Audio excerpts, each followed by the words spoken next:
Politics moves faster than ever, and uncertainty is the new normal. Welcome to The Pulse of Politics, the podcast about public affairs and how to navigate an unpredictable world. Each episode brings you real cases, best practices, and a look at how AI is reshaping policy work. Let's get started. Here's your host, Sylvan.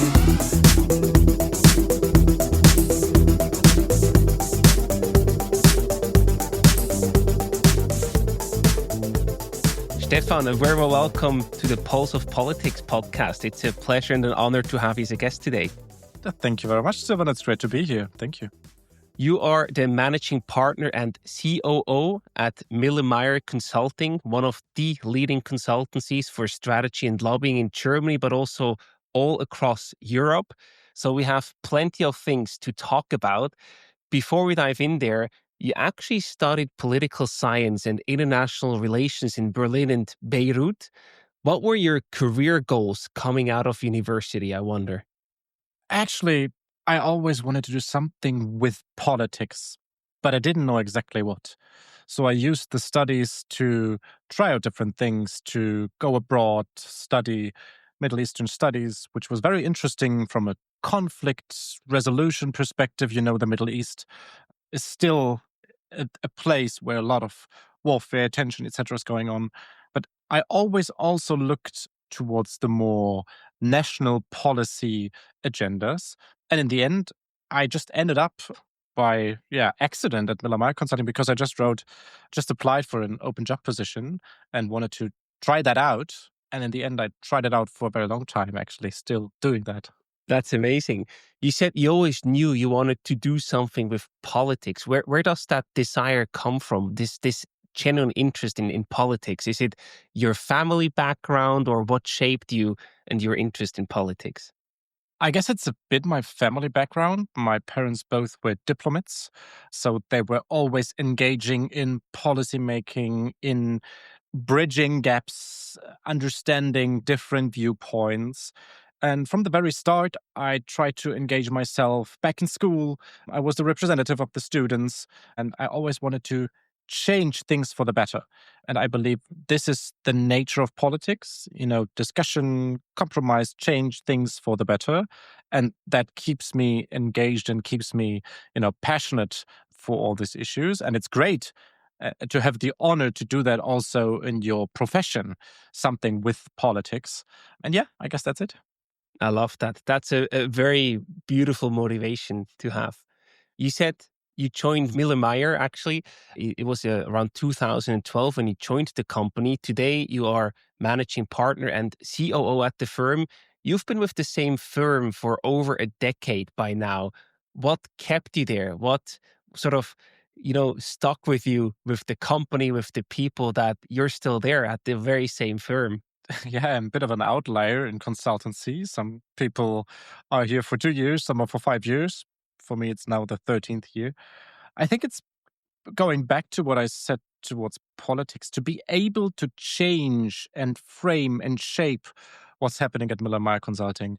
Dominic Constanza, our founders, gave me the opportunity to also take part in the development of Miller Consulting. Early engaged in, IT transformation, in the quality discussion of public affairs, and they handed over responsibility. And I always felt that the mixture of being a consultant and actually working in the fields, I do healthcare, this is my professional background with regard to consulting, and also being able to shape the company is a perfect mixture for me to be motivated at work. Amazing. And very big change is coming or already hit many consultancy firms. I'm talking about artificial intelligence, AI. Your firm grew to more than 60 people. You have offices everywhere, but I still feel that AI has a profound impact on how you operate, maybe even on your business model. How do you see AI impacting your business model and your company overall? I think in almost every thinkable way, artificial intelligence will transform our business. I mean, politics is about arguments. It's about text, is about speech, is about language. And I knew that artificial intelligence was there before ChatGPT, of course. However, ChatGPT in its first version lifted that up in a domain where we weren't be familiar with data, where we weren't be familiar with coding, etc., on a very easy, accessible way. And I think this shift and this moment was like an inspiring moment of truth where we saw, okay, this will transform a very text driven, argument driven, language driven business. And public affairs is all about framing, about language, about understanding. And this is why I believe it will keep changing our business. AI will not go away, for sure. The internet didn't go away, so AI will not go away. Maybe AI will be different, not just large language models, but more and more sophisticated, specialized tools, programs, whatsoever. But it will keep changing our business over the next years to come, for sure. And you're really at the forefront because you don't only see the change coming, but you actually also make the change happen. If I'm not mistaken, you decided to build your own AI chat solution within Microsoft Teams. Tell us a bit more about how you actually then said, okay, there's AI coming. It's a big shift happening for our industry. Now let's make something happen with it. Let's create value for us, for our customers, for our clients. What did he exactly do with that AI chat integration? Yeah. Let me get one step before Of course. to describe a feeling of uncomfort. We saw ChatGPT coming, or we saw that happening. We didn't see it coming. We saw it happening, actually. No. And I had this feeling, okay, this changes the way that I could interact with clients. However, in the very beginning, I was very hesitant to do client work in ChatGPT, data security, data privacy, etc. And then I said, well, this is not going to work. I want to be compliant as much as compliant as possible. And I want to test out how AI changes the way we're doing our business. So if we can't use ChatGPT and all the other large language models, then we have to find a way that we can do that in our own IT environment, covered by our contracts with our clients. And then we decided, okay, let's try to see what we can do internally. We knew that we will never be able to train a model, but maybe we find a solution from the architecture side to incorporate a chatbot in our environment, in our IT environment. And luckily, even before Corona hit the world, we switched everything into Microsoft Teams to be able to have video conferences, but also the way that we work with clients. We work in teams, and we have all our data on SharePoint and Teams. So it was kind of like a natural decision to ask people who know their way around, experts, not me, I'm a political scientist, but experts and developers. Is it possible to build something very close to the way that we work in Teams? And they said yes. And this is how the journey started. I love that. So the main driver, if I understand you correctly, is also like privacy and data handling procedures where it was not compliant or simply not wished for or called for to use an external solution like ChatGPT, where you would share sensitive client data or something. That's why you needed your own internal solution, so to speak. Is that a fair assessment?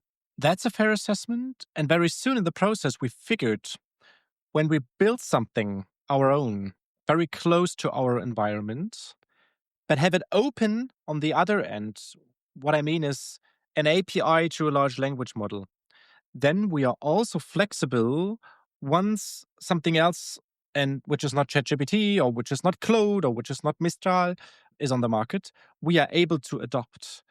And the closer we are in the way that we are doing our business with regard to working in teams, and this is the way that we set up our business, the easier it is for our people to get accustomed to the workflows. I mean, it's a detour to put everything up into ChatGPT and then put it back into Teams and then interact with the client. So the closer it is to our actual work flows, the better. And this is what also drove the decision next to compliance, data security, etc. Fully agree. And to what extent was there also push from the client side where the clients were actually asking you about AI solutions or working with AI in the first place? To be very honest, not at all. Okay. Still today, clients come to me and say, can you explain what you are doing with AI and how you see the influence on public affairs?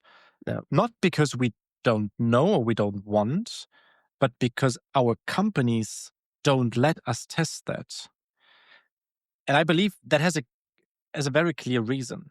I mean, we are consulting huge companies, multinational companies, but the public affairs professionals in those companies are the last ones to participate on innovation.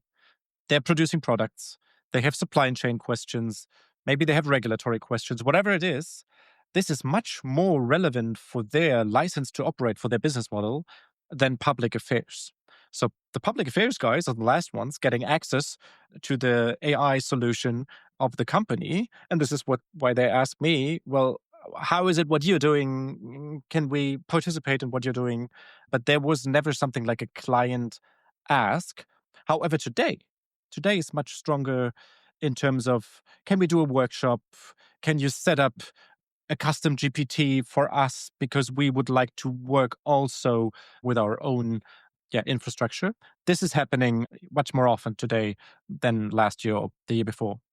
So you see that the times are changing. There's Yeah, at least an increasing pressure from the customer side as well. it is definitely. Yeah.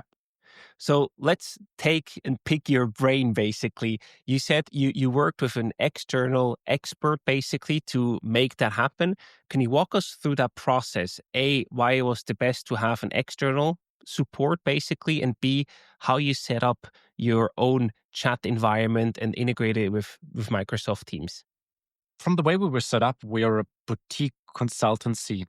So, of course, we have people in house taking care of IT infrastructure.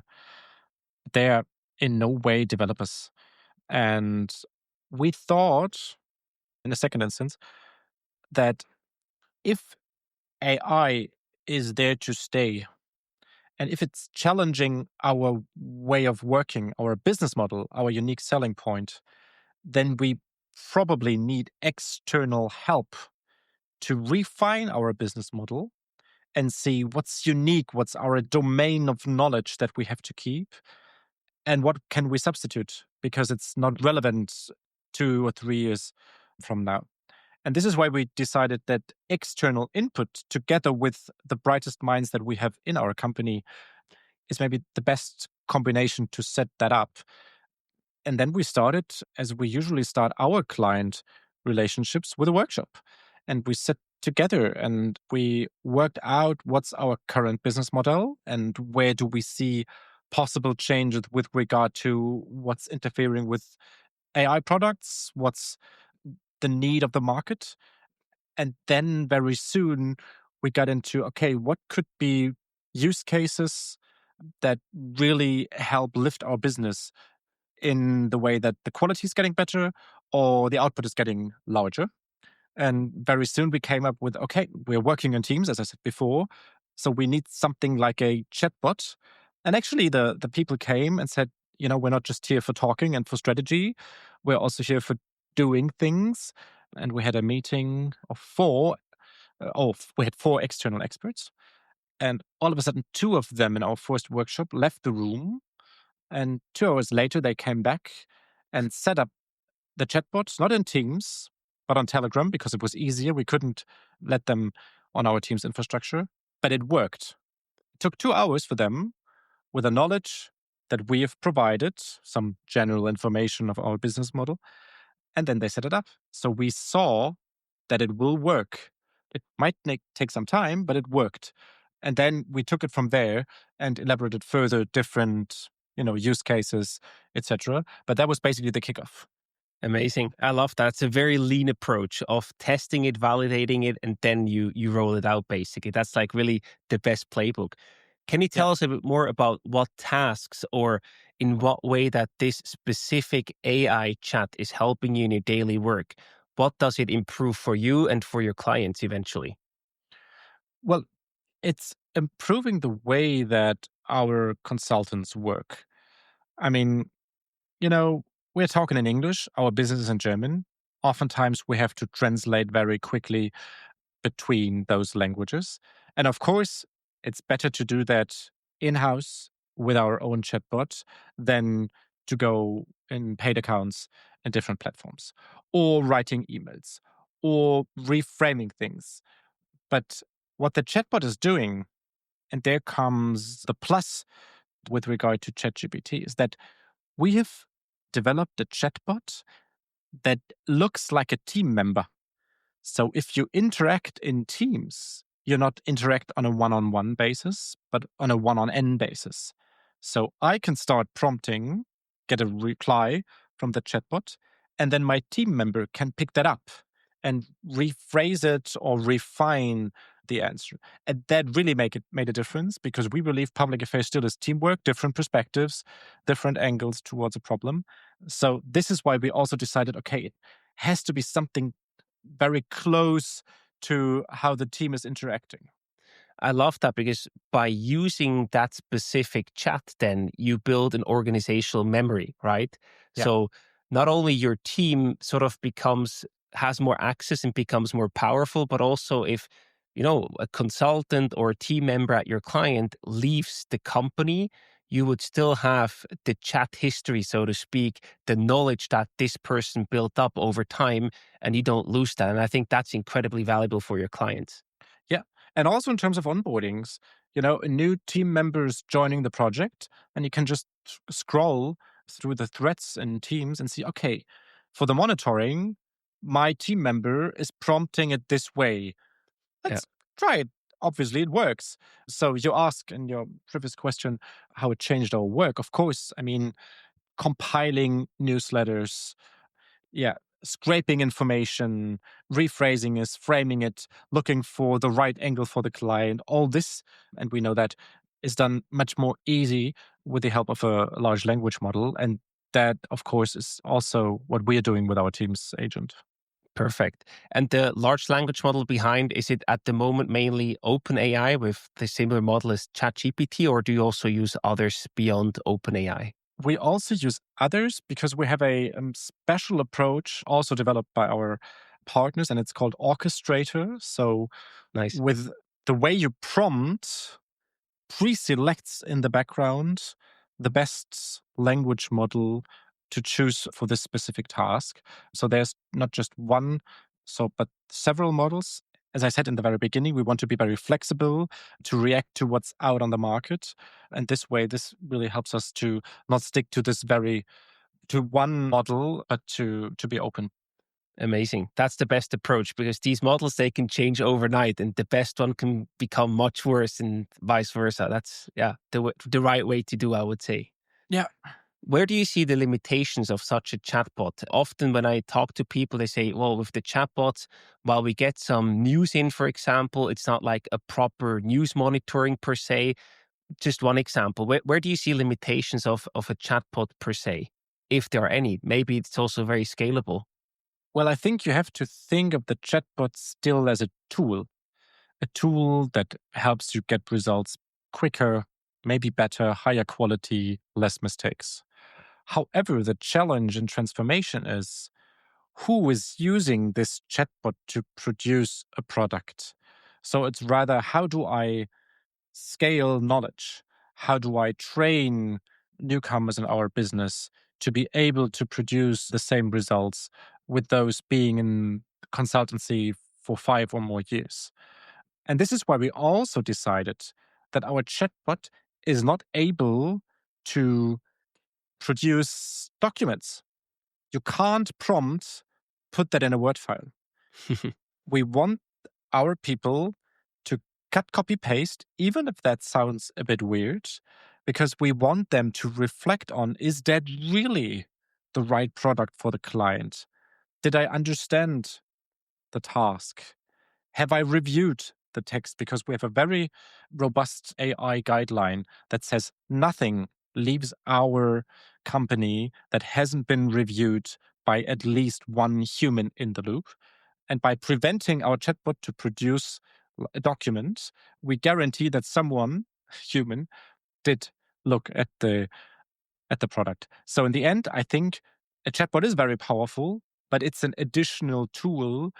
And maybe I, s- I answer this question differently in 5 years from now. But for the time being, I believe this is the best way forward: the interaction of AI and bright-minded humans. I fully agree. Also, in our very first episode, Dominic Reber, he basically said AI is a co-pilot. It's not the pilot. So this is really, really important that in the end, especially you as consultants, right? You are responsible for the ultimate content that you share or produce for your client. So while the AI can help you get there faster or more efficiently, you are responsible. So you always have to double check because the AI can also be wrong or just miss important things that you built up over years of your career or you have internal knowledge whatsoever. So there it's really important to double check and be in the driver's seat as the consultant. Definitely, yeah. Absolutely. One thing you also mentioned is the business model, right? Has the integration with the chat changed or improved your business model in any way? Because I know per se in consulting, you need to generate billable hours, which can be a very big hassle because you always have to generate more work, basically. Many always try to shift into more of a retainer model to have sort of a subscription. So I wonder, did the AI and the chatbot in that sense help you to change your business model in any way? Well, I think it's a continuous transformation. What we see is that we do the same business, but deliver more because AI gives us the power to do that. For example, there is a bill coming from Parliament, and we are asked to analyze all the comments from expert societies, in my case, patient advocacy groups, etc. Sometimes we have 60 actors and 60 different commentary on one bill. I can't handle that without AI within a week time to Yeah. produce a document. This is not possible. With AI, of course, I'm able to filter out the 10 most relevant that I read myself and use AI to get a general understanding of the other 50. And in the end, I produce a better result. I miss less information and I do not have to, deal with blind spots. So this, of course, changes. I also believe, as I said in the very beginning, that telling clients how to work and co work with AI, also with your consultants, is a new business model. Because, of course, you have to change workflows, you have to adapt to those systems. That also changed our business model. And I believe this is just the beginning. It will keep changing with regard to how we deal with data, with regard to how we deal with, personalized services. Maybe that's the last part to the answer. We are able to personalize the output that we do much more with AI than we were before. So this, it changes the business model for sure. Amazing.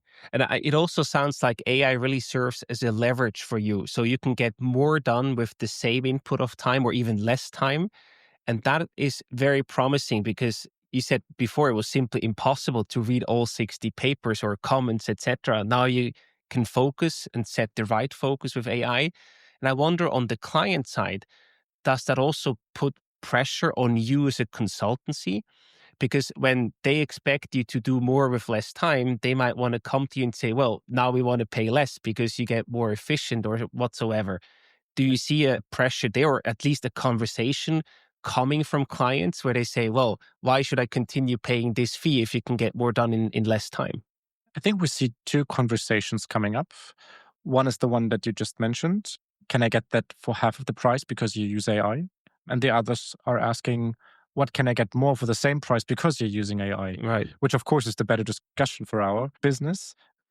But understanding the opportunities to enrich the quality of your products, in my opinion, really helps and is a task for consultants to engage with clients. So we actually try to proactively consult our clients and say, we are using AI as a tool. You will never receive AI only content. This is not going to work on our end. But let's engage and see, where do you want to be in the loop? What do you want to know? How do you view that? What's helpful? Let's reframe the way we work. Let's consider whether the products we've been putting together over the last month are still the ones that you need. Or maybe AI helps us to get closer to your needs. And if we actively engage, I think it helps to defend the classical, I want to get more or I want to pay less discussion. But there's like some client pressure in that sense. And I feel that I hear that from many, many agencies. And I wonder, this is a bit of a difficult spot to be in because, of course, if someone wants to pay less, that's always a difficult conversation to have. But I feel it's also a difficult conversation if they want to have more value for the same price. There are for sure certain aspects that will never be able to be replaced by AI.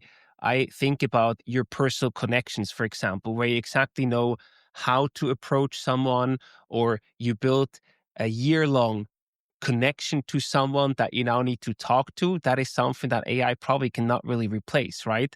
So Definitely. do you see that due to AI, the difference between the really, really good consulting companies, where I see your company, obviously, and the ones that are maybe average or not amongst the best, that this gap gets bigger and bigger because AI really serves as this big leverage? Yes, I believe so. And I think a lot comes down to training of your people because in the end, the clients ask for experienced consultants. And solely focusing on AI doesn't make you an experienced consultant. Exactly. Consultancy usually is something that you do at the beginning of your career. And we pay a lot of attention towards onboarding, towards upskilling, etc., because public affairs isn't something that you easily learn in university or anywhere else.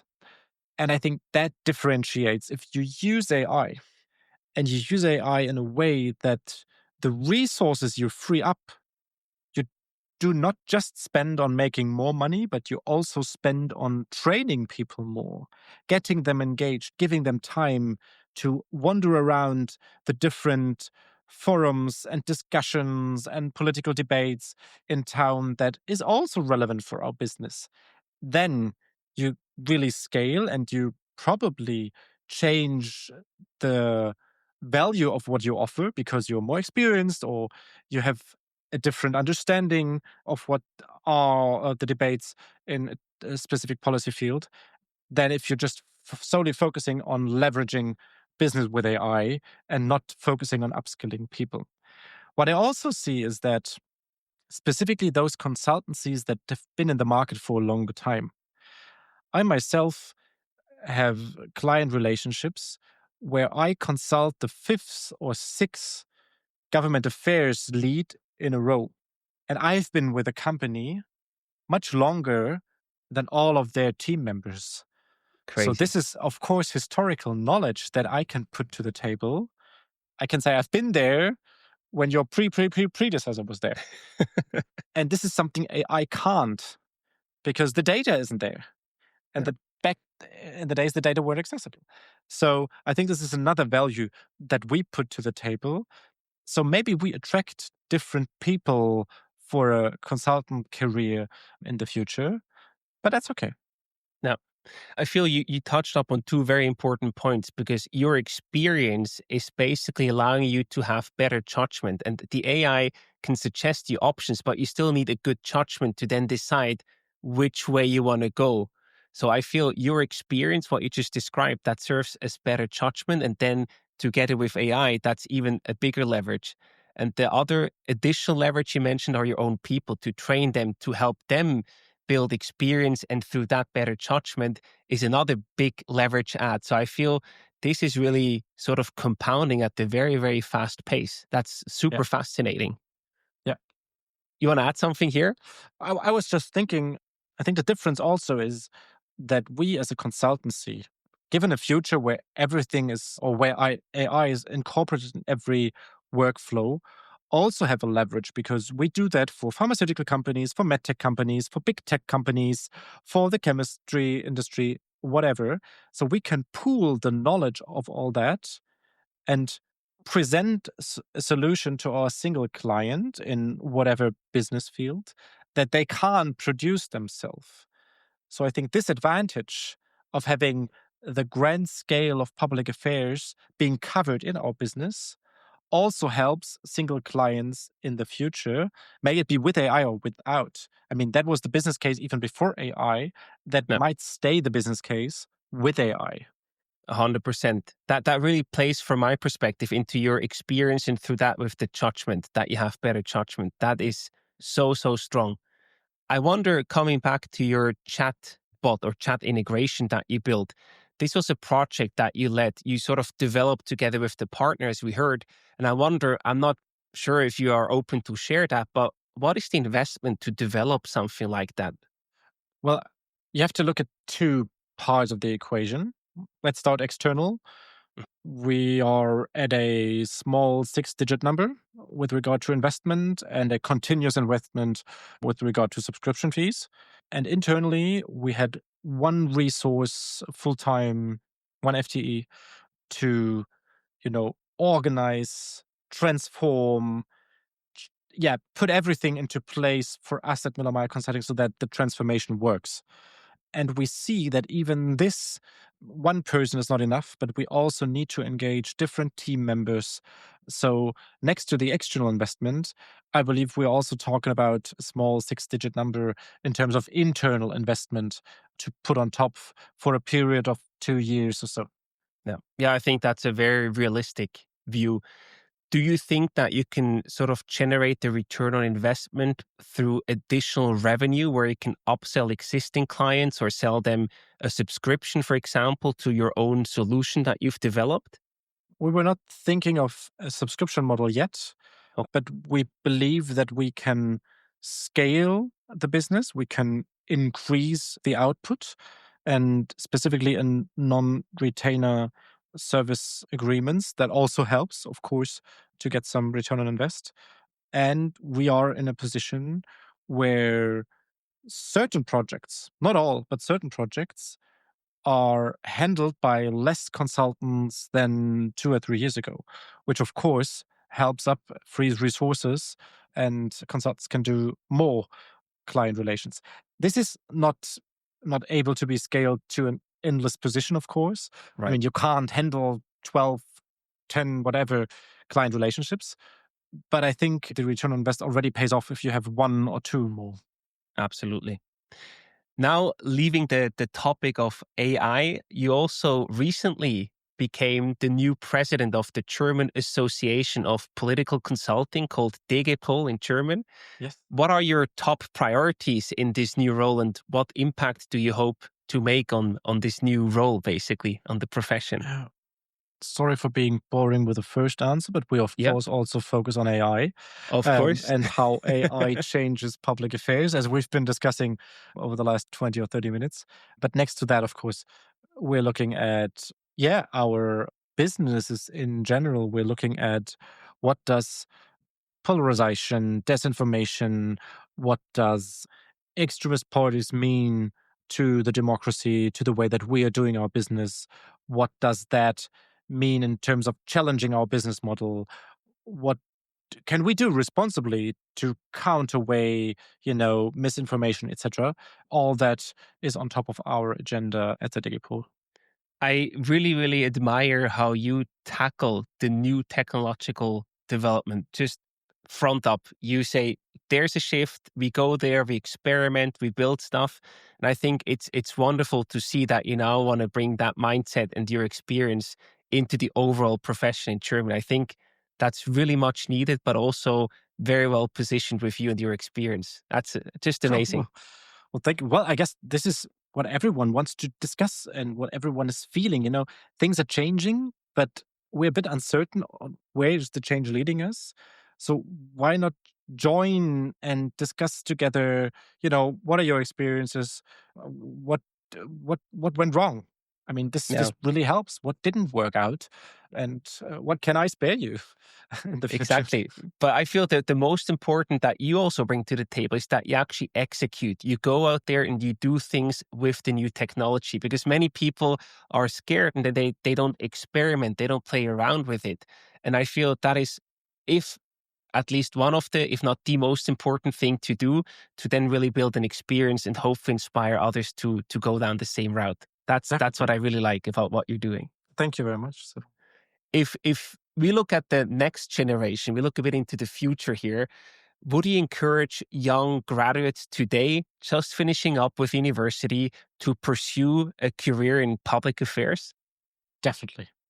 I mean, it's still the fastest way of, getting your work experience set up, know how to lead projects, know how to get things done, get accustomed to different clients, get a glimpse on different sectors, different branches of your business, taking over responsibility for what you consult, for what the client, delivers in terms of successes in public affairs. So yeah, I think it's a great starter for a career. And just recently, we had a meeting of former team members of my healthcare team, more than 30 gathered, and they're still Cool. all active in healthcare. They are kind of like a new network that's very vibrant.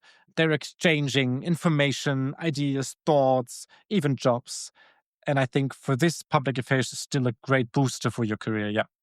I guess there's no stronger signal that what you just described. It's a great place to be. Probably very intense, I also imagine, with everything going on in the world right now, but Yeah. also it really makes you grow as a person, as an individual. Definitely. Yeah.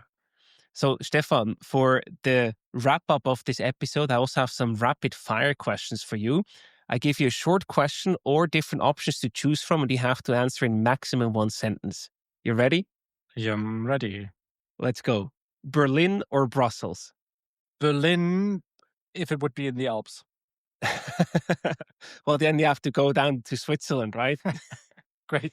What's the best advice that you've ever received for your career?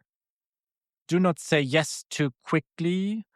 Sometimes a no opens more doors than you think. I love that. That's what people often forget. If they say yes, they basically say no to a million things that they could have said yes to at the same That is time. true. That's really beautiful. AI, you see it as an opportunity, a threat, or is neutral? A game-changing opportunity. Nice. What is your favorite AI tool? Can be anything outside of your own built chat, of course. I have a custom GPT photographer assistant because I like to take photographs in my free time. And this, GPT knows my setup, knows my strengths and weaknesses, and I consult on a regular basis whenever I go with my camera. That's such a cool use case. Amazing. What is one policy issue besides AI, because there is really happening a lot, that you think deserves more attention right now? I think it's sustainability in so many aspects. I believe we're discovering a shift back towards questioning whether we really have to look at sustainability. And I believe this is the wrong way. I believe that with regard to what we owe the planet, we should focus on sustainability in each and every policy. So I'd rather have that being more in the focus of governments and of society. It's crazy how a little time can shift everything 180 degrees. Definitely, yeah. It's just Right. mind-boggling. What's the biggest misconception that people have about public affairs? Still that we're going around and putting suitcases full of money and say, if you do that, this is yours. And that we really work hard to find the right argument at the right time. Yeah, I think this is still a misconception. Well, luckily and hopefully, we are here to clear that up a bit with sharing more lights into the world of public affairs with this podcast. Stefan, it was a pleasure. Thank you so much for your time. I wish you all the best and lots of success. And thank you for being here today. Silvan, it was great talking to you. Thank you for your questions and your insightful podcast. Looking forward to meeting you again.